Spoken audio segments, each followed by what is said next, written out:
சண்டைனா சட்டை கிளியத்தாயா செய்ய, சண்டையில கிளியாத சட்டை எங்க இருக்கு?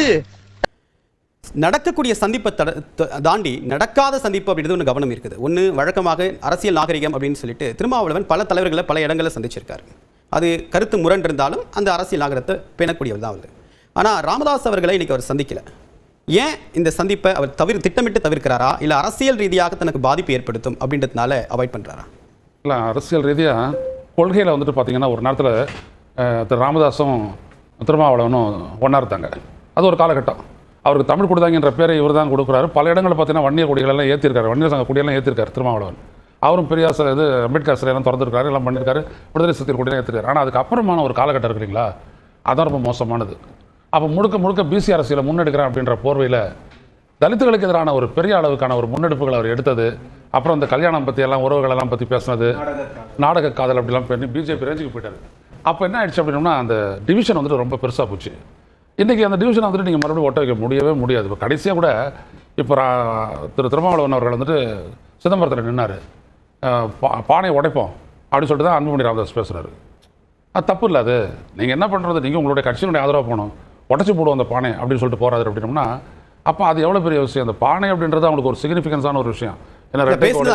கடந்த 20 தந்தை மகனுக்குள்ள மோதல் வரும்போது தந்தைக்கு ஆதரவாக அவர் அனுபவம் மிக்கவர், அவருடைய கருத்தை கேட்டு நடங்க, அவருடைய பழைய நினைவு எல்லாம் பேசி உணர்வுபூர்வமா பேசினார்.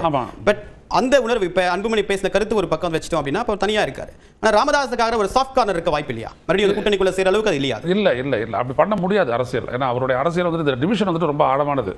அதை பார்த்தீங்கனாலே தெரியாது. அவர் ஏற்கனவே சொல்லிட்டாரு, அவங்க இருக்கிற கூட்டணியிலேருந்து நாங்கள் இருக்க மாட்டோம் அப்படின்னு சொல்லிட்டதுக்கு பிற்பாடு இதில் பேசிக்கிறதுக்கே ஒன்றும் இல்லை. இப்போ ராமதாஸ் மேலே தனிப்பட்ட முறையில் அவருக்கு அபிமானம் இருக்கலாம், இல்லை திருமாவளவன் மேலே ஐயாவுக்கு வந்துட்டு பெரிய அபிமானம் இருக்கலாம், அதெல்லாம் வேறு, அது தனிமனித சமாச்சாரமாக போயிடும். பொலிட்டிக்கலி ஸ்பீக்கிங் வராது, வரவே வராது, இதுக்கப்புறமா வராது. திருமாவளவனுக்கு அந்த ஒரு நிலைப்பாடு இருக்குல்ல, ஆனால் திமுகவுக்கு அந்த நிலைப்பாடு இல்லை. என்ன காரணம் அப்படின்னா இந்த கரூர் துயர சம்பவத்தப்ப முதலமைச்சருடைய செயல்பாட்டை ராமதாஸ் அவர்கள் பாராட்டுறாரு, அது ஏற்புடையதாக தான் இருக்கு அப்படின்னு சொல்றாரு. ஆனால் அந்த கருத்து வந்து அந்த அன்றைய தினமே மாலை நேரத்தில் திருமாவளவன் ஒரு கேள்வி வருது, விஜய் மீது வழக்கு பதிவு செய்ய என்ன உங்களுக்கு தயக்கம் அப்படின்னு திமுகவை நேரடியாக கேள்வி எழுப்புறாரு. ஸோ இதனுடைய சமிக்கை தான் இதுவா? இல்லை, அதாவது ராமதாஸ் ஐயா பார்த்தது ஒரு இடம், அந்த இடத்துல இந்த மாதிரி அடிபட்டு ஜனங்கள்லாம் வந்துட்டு ஹாஸ்பிட்டலுக்கு வரும்போது உடனே அந்த இடத்துக்கு போய்ட்டு நைட்டை போய்ட்டு அவங்களுக்கு ஆறுதல் சொல்லி தேற்றி இதை அரசியல் படுத்தாத அப்படின்ற போனதை வந்துட்டு எல்லாரும் தான் பாராட்டுறாங்க. திமுகவும் வந்து அண்ணா திமுகவும் பாஜகவும் தவிர எல்லாரும் தான் பாராட்டுறாங்க, விஜய் தவிர. இந்த இடத்துல நீங்கள் பொறுத்த வரைக்கும் நீங்கள் பார்த்தீங்க அப்படின்னோம்னா திருமாவளவன் அவர்கள் சொன்னது வந்துட்டு வேறு. அது வந்துட்டு அந்த வழக்கே வந்துட்டு சரியாக போடப்படலை, அது நீதிமன்றத்திலே பிரதிபலித்த ஒரு விடயம். நீங்கள் யார் வந்துட்டு ஒரு கேஸ் அப்படின்னா கேஸுனா காசு, யார் காசு, இவர் லேட்டாக வந்தது காசு. அப்போ இவரையே நீங்கள் இன்க்ளூட் பண்ணாத ஒரு அரசியல் நீங்கள் ஒரு வழக்கு போட்டு நடத்துறீங்க அப்படின்னா வந்துட்டு அது ஒரு பெரிய கண்துடைப்பாக முடியணும். அது வழக்கே அடிபட்டு போயிடும், நல்லாந்தமா அந்த வழக்கே அடிபட்டு போயிடும். அதனால் அதை வந்துட்டு அவர் அடித்து சொல்கிறார், எப்படி நீங்கள் ஒரு இன்க்ளூட் பண்ணாத ஒரு கேஸை போடுவீங்க அப்படின்னு சொல்கிறாங்க. அது பலரும் எதிரொலிச்சிருக்குது நீதிமன்றம் உட்பட. எனவே இதையும் ஒப்பிட்டு பேசக்கூடாது. அவர் சொன்ன ஆங்கிள் வேறு, இவர் சொன்ன ஆங்கிள் வேறு. சரி திரு சிவபிரியன், இப்போ அன்புமணி ராமதாஸ் இடையே நடைபெற்ற மோதல் உங்களுக்கு தெரியும். ஆனால் இந்த மருத்துவமனை நிகழ்வில் பல தலைவர்கள் ராமதாஸ் அவர்களை சந்திச்சிருக்காங்க. ஆனால் அன்புமணி சந்தித்ததாக எந்த புகைப்படமும் வரல, அதை பற்றி நிறைய கருத்துக்கள் இருக்கு.